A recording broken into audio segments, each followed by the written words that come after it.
Welcome once again to Spotlight on the Arts. Today, this is Spotlight on the Arts special, as I have a special guest that I'm honored to interview today and share her world of art and what makes up that world with you.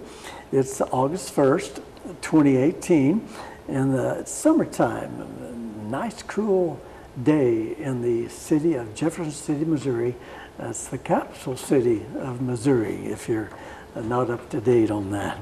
Today we do bring a Spotlight on the Arts special, as I said before, and Mrs. Gabrielle Wittenberger of Jefferson City, Missouri, is the technical manager of the Etta and Joseph Miller Performing Arts Center of Jefferson City, Missouri.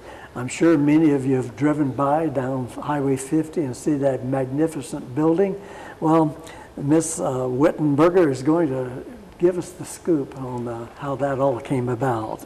She will enlighten us also on the history and the current 2018 happenings that are scheduled for the Miller Performing Arts Center of the Jefferson City Public Schools.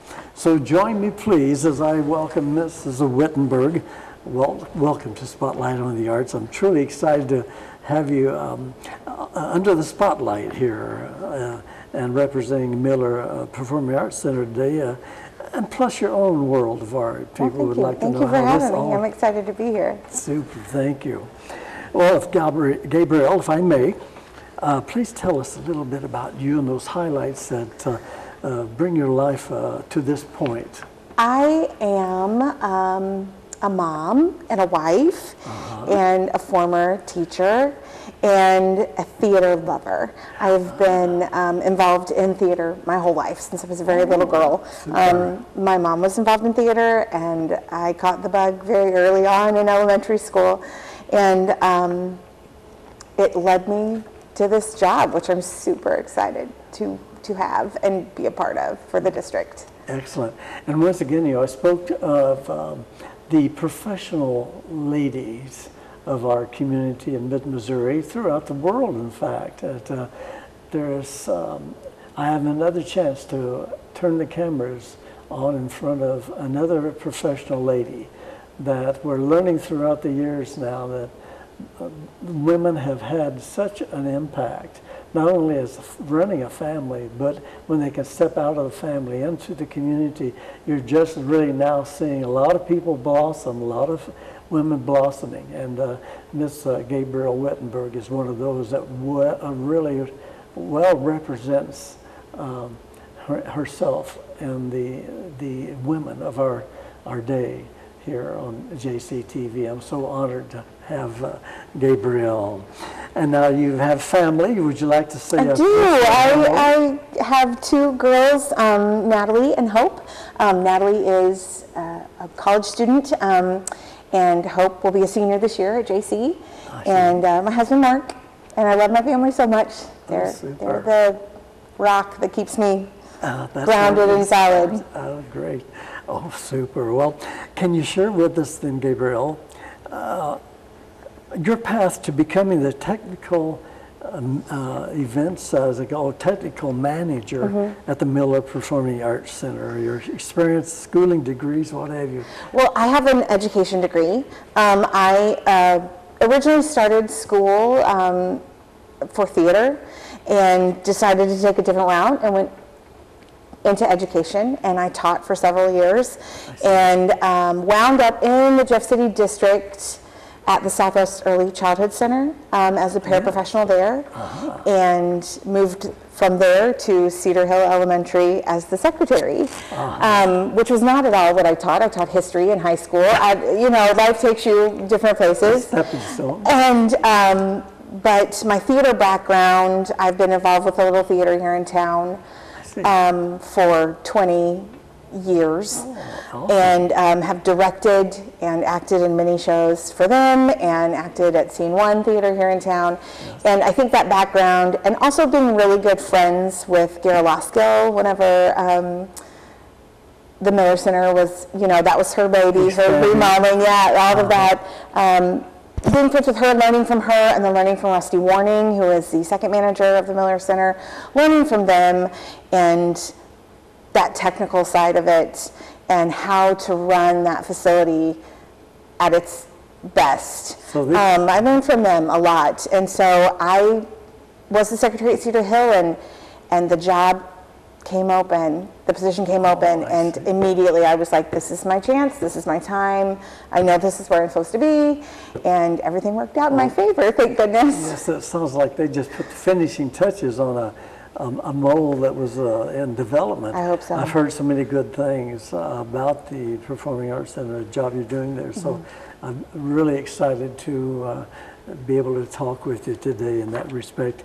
Well, now, Gabrielle, I use that Gabrielle, I have to apologize. I'm just so much into that Italian reflection, but it's Gabrielle. So I'll apologize. You can call me Gabe.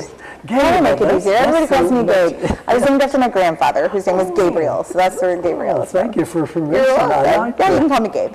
Well, Gabe, please share with us, the viewers, the mission statement and history of the center. Well, the mission statement really of the Miller Performing Arts Center is to ensure that we have an environment for students in the Jeff City Public School District, and Helaya students, use our facility, and the interparish students, elementary students, use our facility, and to have a place where we have a safe space to provide them the ability to showcase their arts, showcase and have a development for an artistic awareness, basically is what we're doing. And also, a family-friendly environment. We we want to include everybody in the community. It's really Amy Berenson with the district, and I really have been pushing that. This is the gem of our district. I mean, this is not every school district has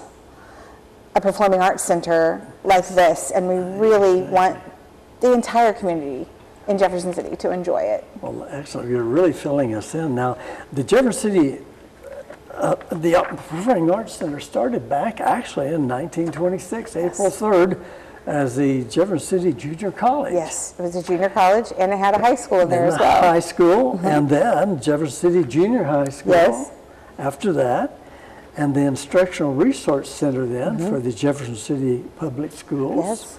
And my notes show that they renovated finally the Miller Performing Arts Center, opening October 5th of 2005, a renovation costing $4.5 million, and raised through private donations. Yes. So you can see that how people in the city and the surrounding areas do get behind some of the projects that are beneficial naturally, not only to the community, but our youth of today. It was structured to represent, I guess, number one, education, art programs, and exhibits, because they exhibit different things, scheduled, and I guess we put all the rest under other events. Well, for example, like school plays and rock concerts even, and plus, I understand that there was a president even paid a visit and spoke from that platform. President Bush. President Bush. So you can see that there's such a variety that it's just not a performing arts center for a rock band, but it goes clear back to our little ones and builds on up to the president and might be joining you on that same platform. Well, Gabe, we must take a break, so please make yourself comfortable and look at these special messages. We'll be right back with Gabe or Gabrielle Wittenberger. Thank you. Stay with us.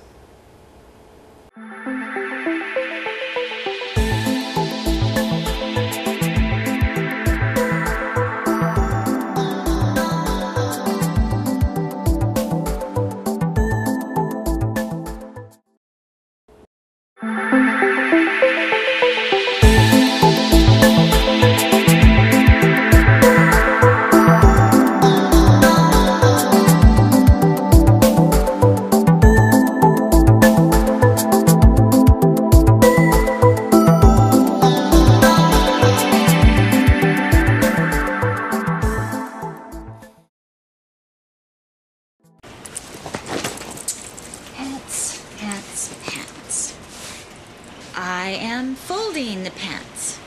The pants are long. Do they go on my head? Do they? Do the pants go on my head? No. They go on. Everyday moments can become teaching moments because learning starts long before school does. Give your child the start they need at bornlearning.org.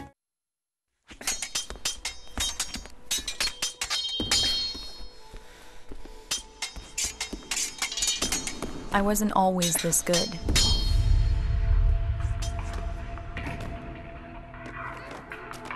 I had a lot to learn.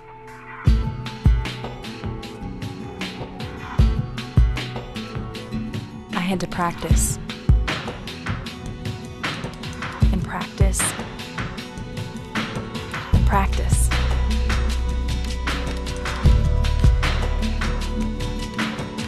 Until one day, my dream came true.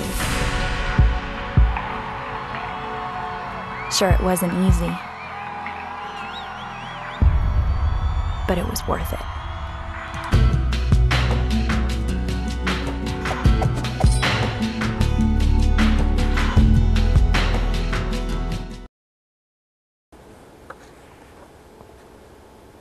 Welcome back, everyone, to JCTV Spotlight on the Arts. A special today with a guest, Mrs. Gabrielle Wittenberger of the Miller Performing Arts Center here in Jefferson City, Missouri. Ms. Wittenberg is here today to give us an overview of the center and what it offers to the citizens of mid-Missouri and more. Well, Gabe, if I may again, you have shared so much before the break. Can you share with us now some of those special events and programs currently being scheduled by the Miller Performing Arts Center? Absolutely. Let's first talk about the Railton Art Gallery. Yes. This has been kind of dark lately. We've not had, we're trying to rebuild and get some more artists in. There. Right now, currently, we have the JC Public School staff and faculty art show up. Wow. So we have several staff members, faculty members that have painted and drawn and sculpted, and we've got some beautiful stuff in the gallery right now. And our gallery hours are Monday, Wednesday, and Friday from noon to 4 right now. And that'll be up the whole month of August. But then looking forward, yes.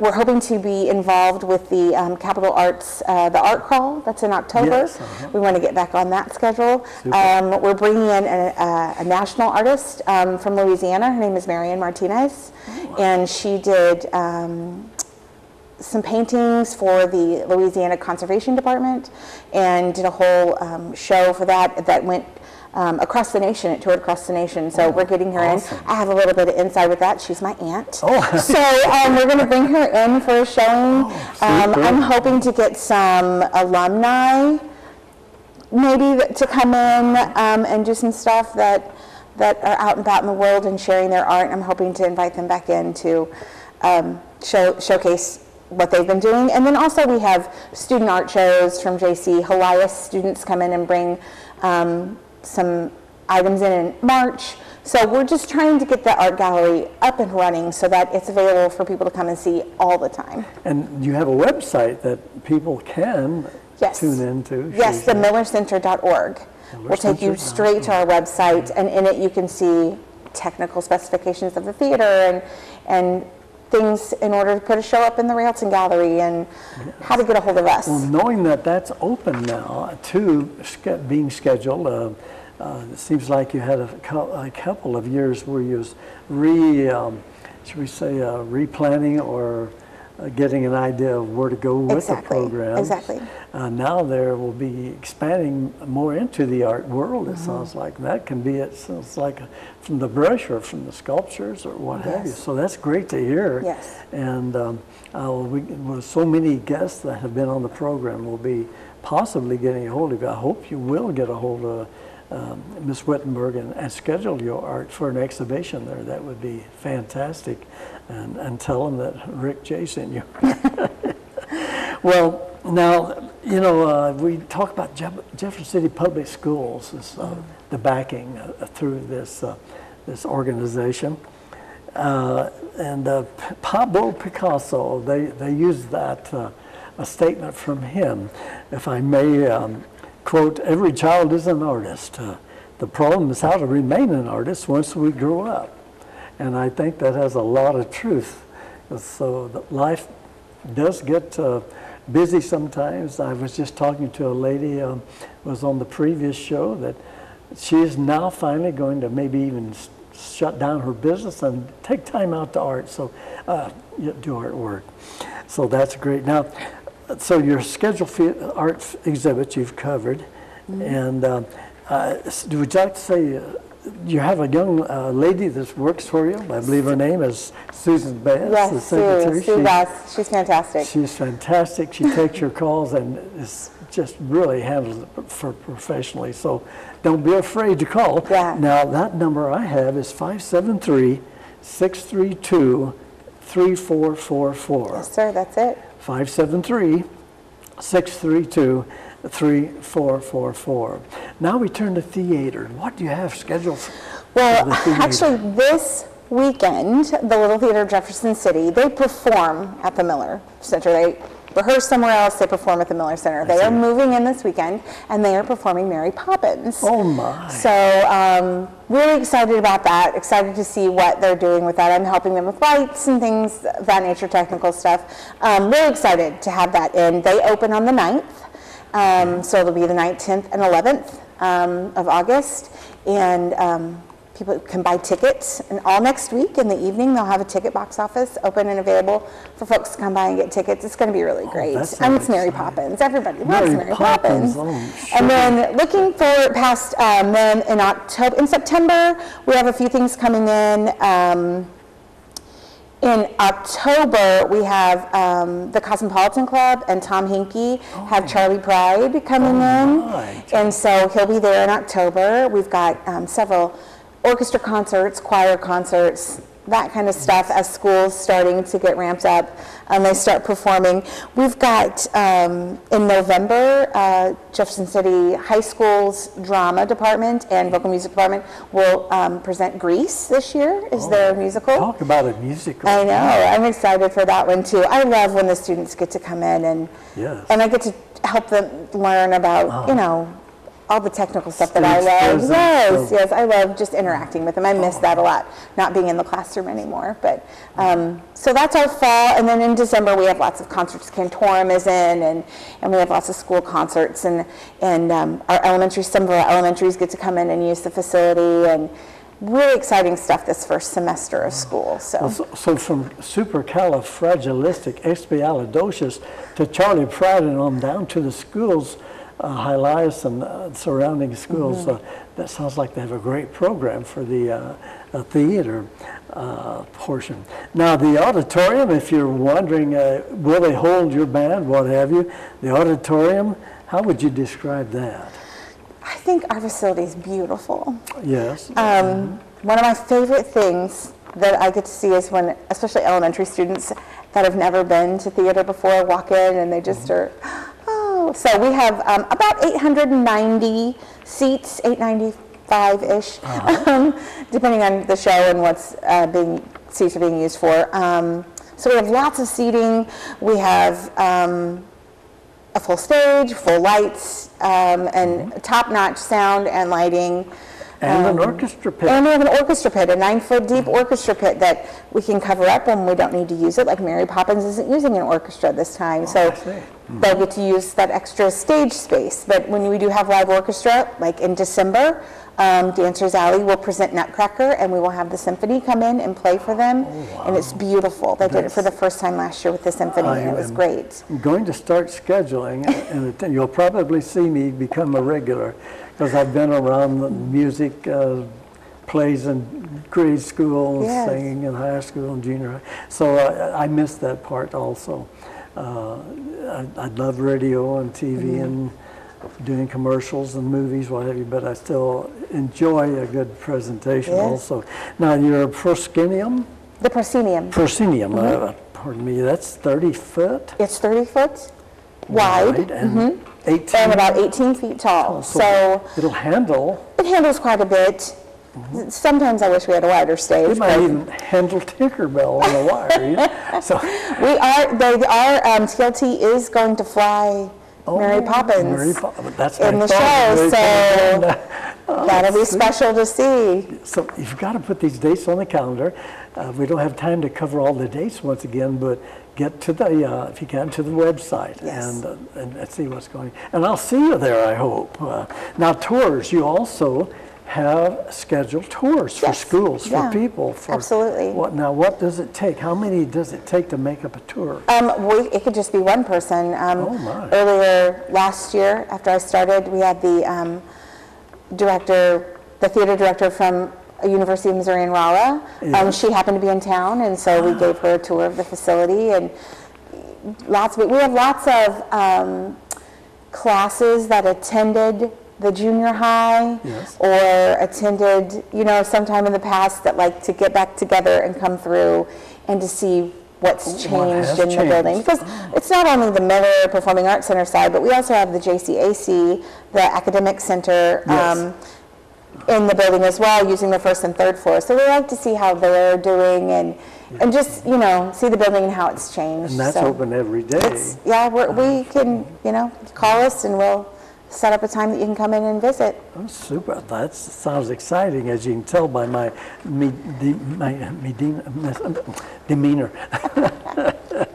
Well, Spotlight on the Arts attempts to inspire our viewers in their own quest. So do you have a few words that maybe could inspire or might inspire someone based on your own professional experience and moving on up the ladder as a professional in the educational field of work? Do you have any words of inspiration? I know it wasn't easy climbing the ladder, but I guess you had to hold on to something. Yeah, I did. And this is not any place that I really ever thought I'd end up as the manager of the Miller Center, but it's a perfect fit. It combines all the things I love about theater and still being able to support and work with the school district that I love so much. Both of my kids have gone through the district, and it's just been great for our family. And so I just want everyone to embrace the arts and to be a part of it. However you feel like you can be a part of the arts, whether that's working with a community theater, and we have so many theaters here in town, the Little Theater of Jefferson City, Scene One, Capital City Productions, Stained Glass Theater, so many theaters in town that you can get involved with. If you want to showcase your art, there are so many places in town now that you can showcase your art. But just to find that, not to be afraid to explore your creative side. And I guess if they need, I got so inspired, I get tongue-tied here on the show. Your inspiration, your excitement builds. I can see that you just love the job. I do love it. And so that's a phone call and some direction, I'm sure you'd be available. And exactly. I'd say I have my hands in many things here in town, and I know lots of people. And so if you call and you're interested in getting involved with something, we are a resource that can educate you on where you can get involved and how you can get involved in the city. I guess that's the key thing I was looking for. They are also a resource that we just learned. They are a resource and willing to give that information out. Absolutely. So don't be afraid to make that call. Now, would you like to once again share that website address? It is the phone number. themillercenter.org. You can also find us on the JCPS main website. Okay. And our phone number is 573-632-3444. And you can talk to Sue Bass, who's my secretary, and is fantastic, and is on vacation, and I'm lost without her, or you can ask to speak to me. Well, it's been quite an inspiration, Gabe, or Miss Gabrielle Wittenberger. I wish you many more years at the center and guiding people. It has been really inspiring to visit with you, as I indicated. So on behalf of the Spotlight on the Arts and JCTV, thank you so much for being here. Do you have any closing words? No, I just want to say thank you, and thank you for supporting arts in Jefferson City. Okay, thank you so much. Well, my next guest on Mid-Missouri Art News is Kathleen Stroop of Jefferson City, Missouri. Kathleen comes to us also with many years of experience as an art instructor within the school district, and she'll be a featured artist on the JCAC website beginning September 1st. Kathleen will be giving us again more of an update on the Jefferson City Art Club at that time. That program is scheduled for taping on September 19th. So my thanks again goes out to Jefferson City TV, JCTV, producer Gloria Enlow. We have Jay in the booth and Mark on camera today. I want to thank you both for being here and giving your time for us here at JCTV. And thank you for, I thank you everyone for viewing here. So look for more Spotlight on the Arts and right here at JCTV and on YouTube. So Rick Jey saying, see you next time.